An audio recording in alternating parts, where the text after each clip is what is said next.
Eu só quero trazer esse trecho da entrevista, ministro, para depois, então, nós já começarmos a nossa fala para ambientar tudo daquilo que a gente vai trazer um pouquinho aqui. Vamos acompanhar, então, este trecho da fala do candidato Lula ao William Vac, aqui na CNN Brasil, e seguimos com Sérgio Moro logo em seguida. A delação premiada foi com que muita gente ficasse rico.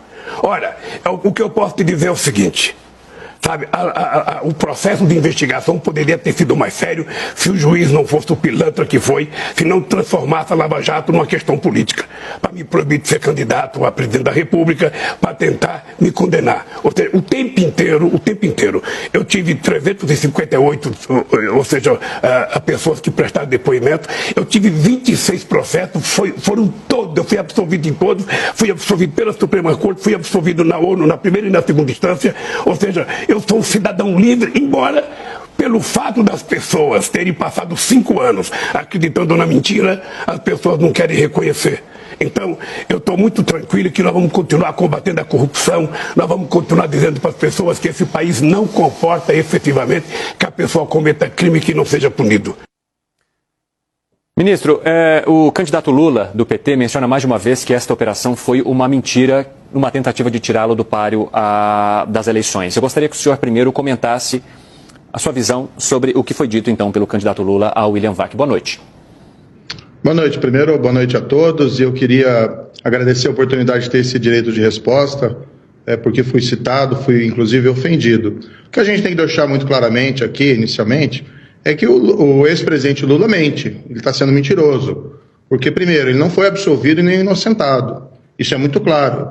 Eu proferi uma sentença contra ele, como juiz, aplicando a lei, e eu condenei por corrupção e lavagem.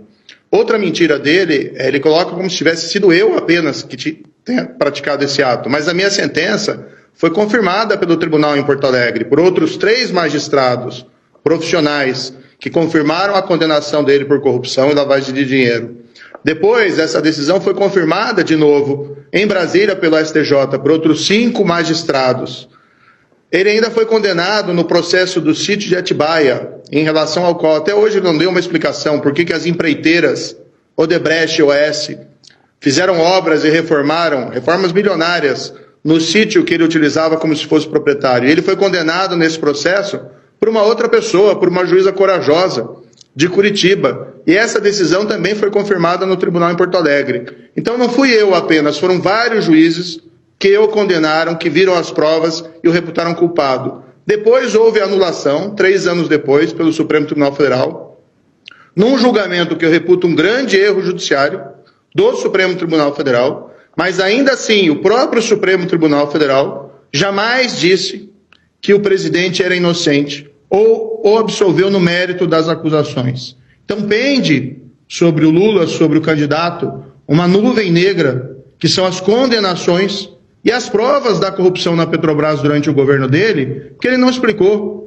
Porque não é um caso de corrupção isolado no tempo e espaço. O que foi revelado pela Lava Jato, e todo mundo bem sabe, é a corrupção vinculada a um projeto de poder, assim como foi no caso do Mensalão. Algo muito diferente desse quadro, em que o presidente mente, no sentido de que ele pretende combater a corrupção ou pretendeu combater a corrupção no passado. Quem pretende fazer isso não instaura uma perseguição e uma difamação contra aqueles que cumpriram apenas o seu dever.